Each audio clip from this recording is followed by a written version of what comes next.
Olá pessoal, tudo bem? Hoje nós vamos estudar lei de Hess, cálculo do ΔH de uma reação usando a lei de German-Hess. Mas vamos dar uma relembrada rápida, né? Do que nós vimos na primeira aula termoquímica.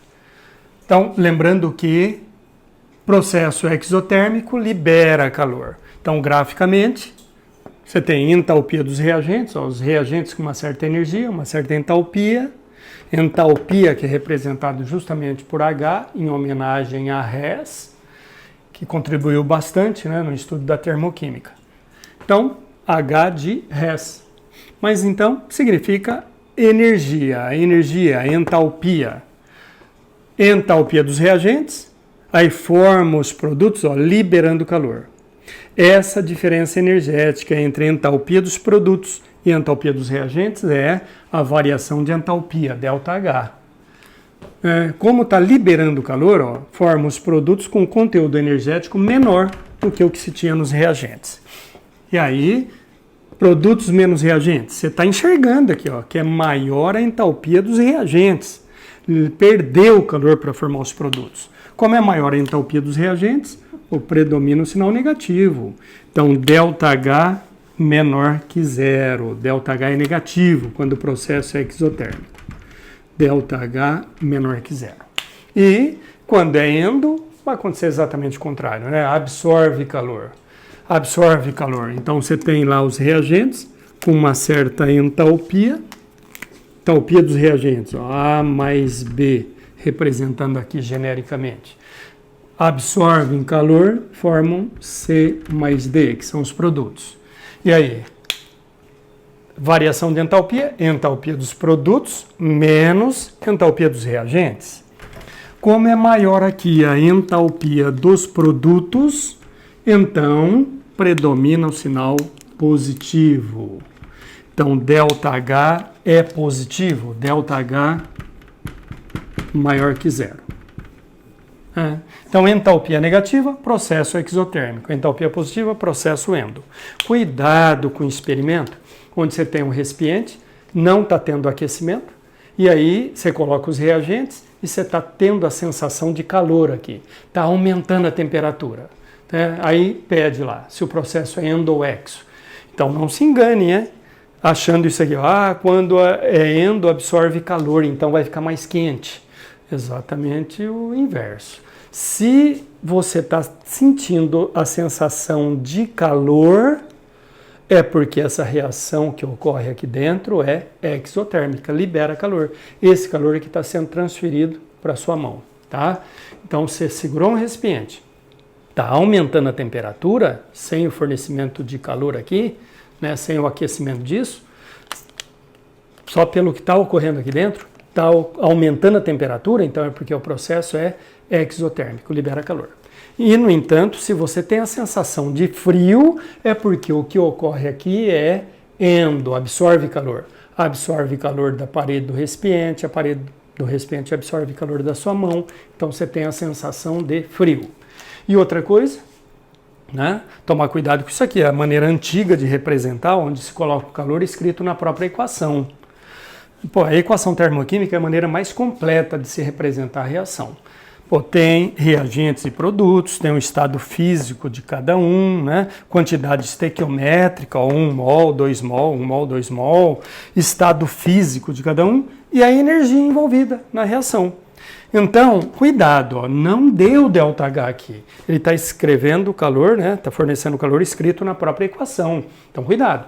Deu o calor escrito na própria equação, eu sugiro que você puxe para os reagentes, fica mais fácil interpretar. Então vai ficar metano mais 2O2 menos 890 kJ. Está tirando o calor dos reagentes, está perdendo o calor. Processo exotérmico. Então, se eu for representar isso por ΔH, o ΔH, já interpretei, é exotérmico. Entenderam? Passou para os reagentes, fica menos 890 kJ. Reagentes menos calor, está tirando calor, está perdendo calor, é exo. Se é exo, ΔH negativo, menos 890 kJ por mol. Então, fazendo a interpretação, quando se reage 1 mol, quando se efetua a queima, combustão de 1 mol de metano, libera 890 kJ. Né? Se você multiplicar a equação por 2, você vai ter 2 mol. Então vai liberar o dobro dessa energia. Né? Você pode trabalhar com o ΔH através da estequiometria aí também. Né? Na queima-combustão completa de 1 mol, que são 16 gramas, que é a massa molar do metano, 16 gramas libera 890 kJ. Se você multiplicar por 2, você vai ter 2 mol. Você vai ter 2 vezes 16. Dobrou a massa de combustível, 32 agora. Então é claro que dobra a quantidade de energia liberada, o dobro de 890, tá bom? Então quando você multiplica a equação por um certo valor, você multiplica também o ΔH. Se você dividir a equação, divide o valor ΔH. Se você inverter a equação, se num sentido ela é exotérmica, no sentido contrário ela seria endotérmica. Dá para você trabalhar com isso através de cálculo. Não importa se ela é reversível ou não. Né? Dá para você trabalhar com esses cálculos usando a lei de Hess. É o que nós vamos estar relembrando então.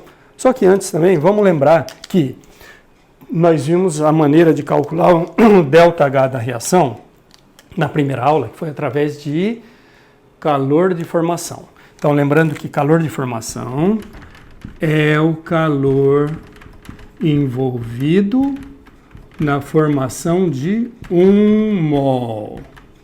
Então, ΔH. ΔH dessa reação, ó, quando se queima 1 mol de hidrogênio, produzindo 1 mol de água. Estou produzindo 1 mol de água a partir das substâncias simples correspondentes no estado padrão.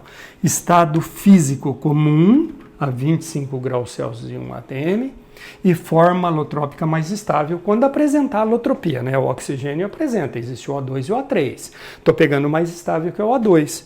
Então, está formando 1 mol de água a partir das substâncias simples no estado padrão. Então, o ΔH dessa reação, que é menos 68 kcal, né, ou menos 286 kJ, isso aqui pode ser chamado de ΔH de formação. Sempre que formar 1 mol da substância a partir das substâncias simples correspondentes no estado padrão, estado físico comum e forma alotrópica mais estável, o ΔH pode receber essa denominação especial, calor de formação, o ΔH de formação. E aí, se a questão fornecer calor de formação, né, da substância, igual aqui, se ele desse aqui, calor de formação do... Estaria lá, calor de formação do CO2, calor de formação da água, calor de formação do metano. Aí, geralmente, ele não dá disso aqui. Substâncias simples no estado padrão, você tem que lembrar, que é 0, por convenção. E aí, o ΔH dessa reação seria calcular, né? Aí ele não estaria dando ΔH, estaria pedindo qual o ΔH dessa reação, que é a reação de combustão, ó. Então, esse ΔH pode ser chamado calor de combustão, está efetuando a combustão de 1 mol do combustível. Então, pode receber o nome de calor de combustão. Qual o calor de combustão do metano? Aí ele teria dado o valor de entalpia de formação da água, do CO2, do metano. E aí, né, é só você fazer isso. O ΔH da reação é igual a somatório dos ΔH de formação dos produtos menos somatório dos ΔH de formação dos reagentes. E tomar o cuidado, né? Porque calor de formação é o calor envolvido no processo de formação de 1 mol. Você está vendo que você tem 2 mol aqui? Então seria multiplicar o calor de formação dado da água, menos 68, seria multiplicar por 2, ó. Do CO2 por 1, do metano por 1. E aí é só fazer produtos menos reagentes, né? É a maneira que eu particularmente acho mais simples de se calcular, né? De se calcular o ΔH de uma reação. Agora, então, nessa aula nós vamos ver pela lei de Hess, tá bom? Uma outra maneira de se calcular o ΔH, então, é através da lei de Hess.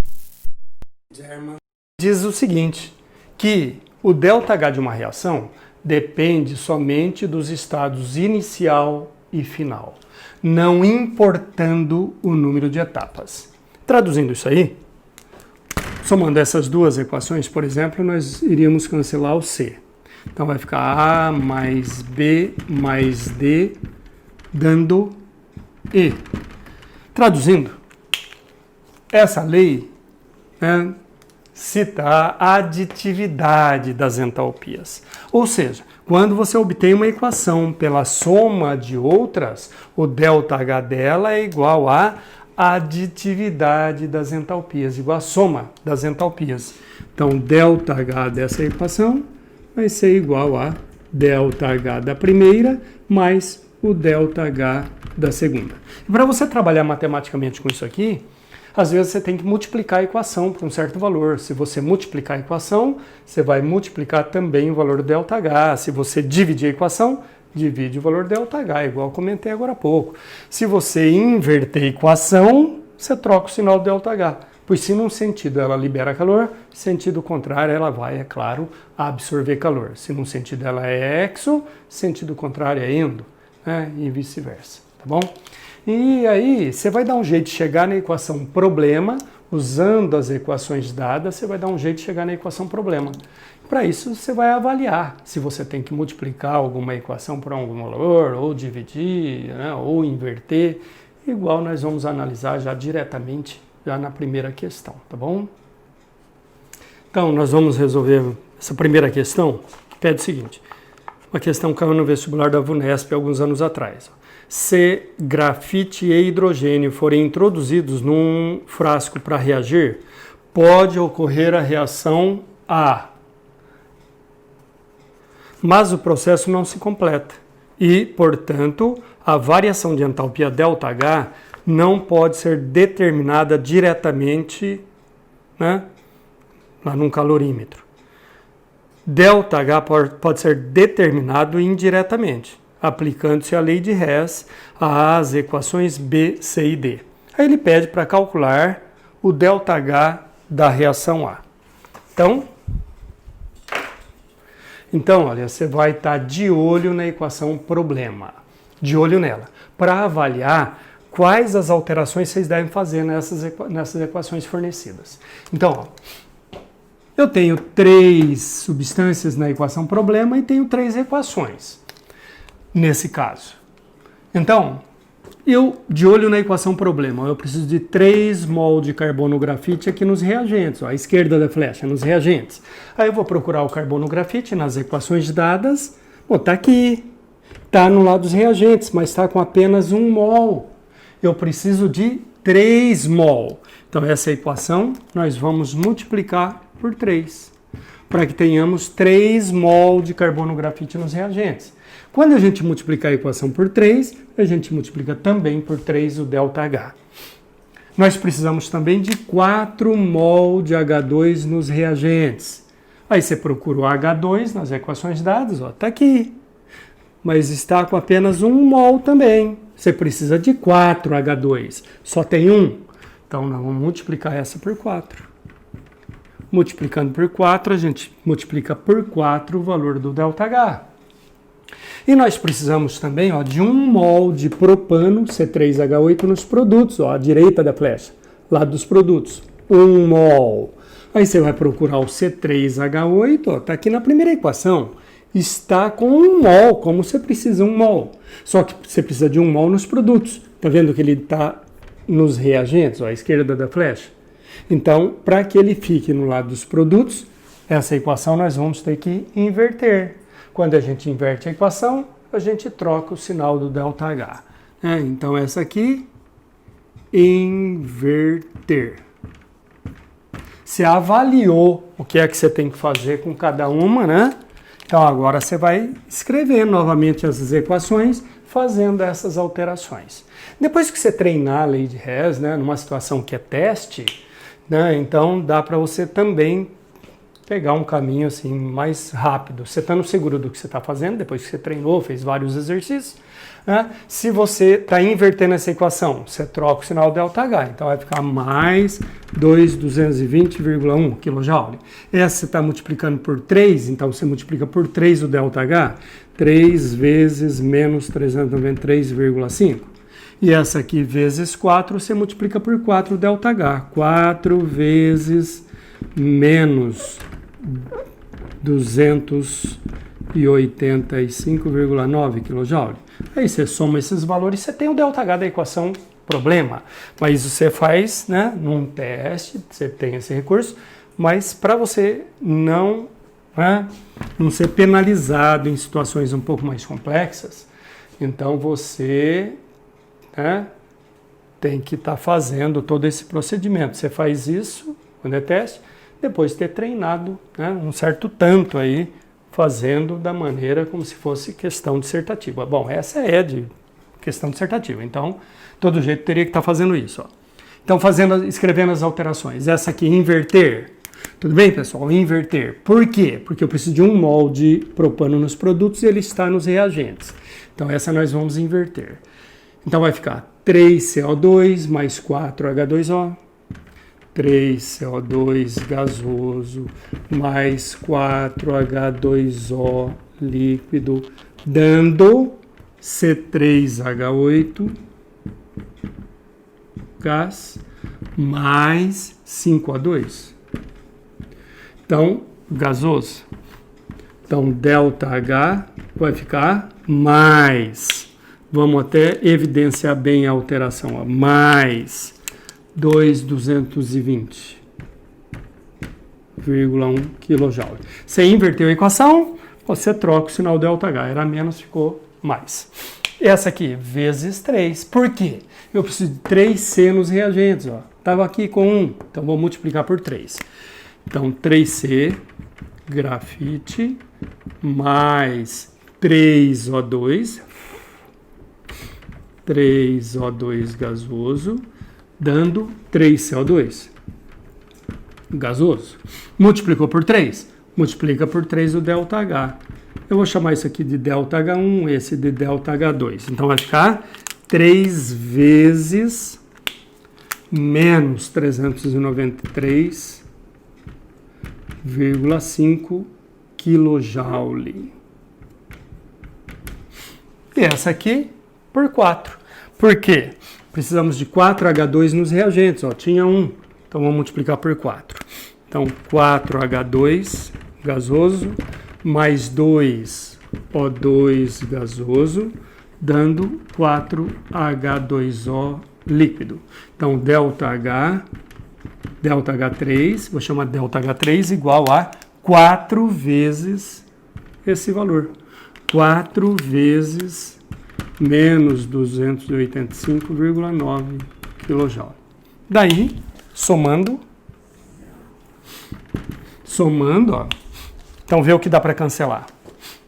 Vê o que tem em comum nos reagentes e produtos em igual quantidade para cancelar. Se não tiver em igual quantidade, você simplifica e vê o que sobra num dos lados. Ó, 3CO2 nos reagentes, 3CO2 nos produtos. O que mais? 4H2O e enxergar outro O2, ó, tá vendo que tem 5O2 e aqui 5, então simplifica, né? Cancela. Então sobrou 3C grafite mais 4H2 gasoso, dando C3H8 gasoso. Aí, chegando nesse ponto, dá uma olhada, né? Dá uma olhada se coincidiu com a equação problema, ó. 3C, grafite, mais 4H2 gasoso, dando C3H8. Coincidiu, então até aí tá beleza. Aí você respira, agradece a Deus e continua. Né? Porque imagine, se não coincidir, você perdeu todo esse trabalho. Então, ΔH dela é igual a aditividade das entalpias. Então, ΔH1 mais ΔH2 mais ΔH3. Então, ΔH dessa reação é igual a mais 220,1 kJ mais 3 vezes menos 393,5 kJ mais 4 vezes menos 285,9 kJ. Fazendo esse cálculo, Nós vamos achar mais 2.220,1 kJ menos 1.180,5 kJ menos 1.143,6 kJ, que vai dar, fazendo esse cálculo aí, nós vamos encontrar o valor de ΔH dessa reação igual a menos 104 kJ por mol de propano. Entender? Então essa é a aditividade, lei de Hess, a aditividade das entalpias. A aditividade é a soma das equações, soma das entalpias, tá bom?